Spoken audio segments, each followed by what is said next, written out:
Hello friends, എല്ലാവർക്കും സുഖമാണല്ലോ. ഇന്ന് നമുക്ക് ചീനിക്കിഴങ്ങും ആപ്പിളും ഉപയോഗിച്ച് പുഡിംഗ് ഉണ്ടാക്കാം. അതിന് വേണ്ടത് ഒരു ചീനിക്കിഴങ്ങ് നമ്മൾ വൃത്തിയായിട്ട് കഴുകി ചെറിയ ചെറിയ കഷ്ണങ്ങളായിട്ട് മാറ്റണം. അത് കഴിഞ്ഞിട്ട് ആപ്പിളും കൂടെ ചെറിയ ചെറിയ കഷ്ണങ്ങളാക്കണം. ഇത് 6 സ്പൂൺ പഞ്ചസാര, 1 കപ്പ് പാല്, 50 ഗ്രാം ബട്ടർ, ഇത്രയാണ് നമുക്ക് ആവശ്യം. ആദ്യം നമുക്ക് ഇതിൽ ചീനിക്കിഴങ്ങ് വൃത്തിയായിട്ട് കഴുകി ചെറിയ കഷ്ണങ്ങളായിട്ട് വേവിക്കാം. ആപ്പിൾ കട്ട് ചെയ്ത് എടുത്തിട്ടുണ്ട്. ഇനി നമുക്ക് ചീനിക്കിഴങ്ങ് വേവിച്ചെടുത്തിരിക്കുകയാണ്. 20 മിനിറ്റ് എടുത്തു കേട്ടോ ഇത് വെന്ത് വരാൻ.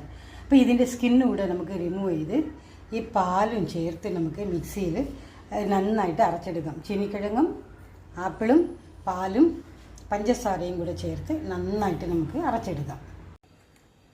ആപ്പിളും ചീനിക്കിഴങ്ങും പാലും പഞ്ചസാരയെല്ലാം ഇട്ട് നന്നായിട്ട് അടിച്ച് വെച്ചിട്ടുണ്ട്. ഇനി പാൻ അടുപ്പിൽ വയ്ക്കുക. അതിലേക്ക് ബട്ടർ ഇടാം. ബട്ടർ ചൂടായതിനു ശേഷം, ഉരുകിയതിന് ശേഷം നമുക്ക് ഈ ചീനിക്കിഴങ്ങ് നമുക്ക് ഇടാം. ചീനിക്കിഴങ്ങിൻ്റെ മിക്സർ ഇടാം.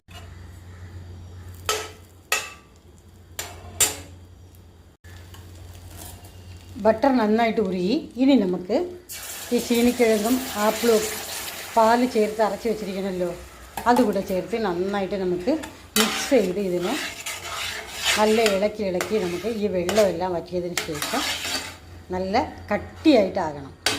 അതുവരെ നന്നായിട്ട് മീഡിയം ഫ്ലെയിമിൽ വെച്ച് നമ്മൾ ഇതിനെ ഇളക്കി കൊടുത്തുകൊണ്ടേയിരിക്കണം. കണ്ടോ, നന്നായിട്ട് ഇത് വെന്ത് വന്നു. ഇനി നമുക്കിതിനെ ഒരു പാത്രത്തിൽ മാറ്റി ഒരു 1.5 മണിക്കൂർ ഫ്രിഡ്ജിൽ വെച്ച് തണുപ്പിച്ച് എടുക്കും. ഞാൻ വേറൊരു പാത്രത്തിലേക്ക് മാറ്റി. ഇത് ചൂടോട് കൂടെ കഴിച്ച് നോക്കിയപ്പോഴത്തേന് നല്ല ടേസ്റ്റാണ്. ഇത് ഒന്ന് തണുക്കട്ടെ. തണുത്തതിന് ശേഷം നമുക്ക് ഫ്രിഡ്ജിൽ 1.5 മണിക്കൂർ വെച്ച് തണുപ്പിക്കാം. തണുപ്പിച്ചിട്ട് ഇത് എങ്ങനെയുണ്ട് നമുക്ക് നോക്കാം.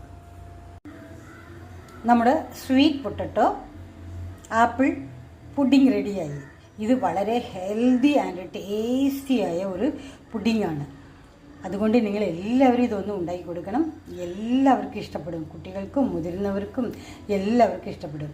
ഈ വീഡിയോ ഇഷ്ടപ്പെടുകയാണെങ്കിൽ ലൈക്ക് ചെയ്യുക, ഷെയർ ചെയ്യുക, സബ്സ്ക്രൈബ് ചെയ്യുക. സബ്സ്ക്രൈബ് ചെയ്ത് എല്ലാവർക്കും ഒത്തിരി നന്ദി. Thanks for watching.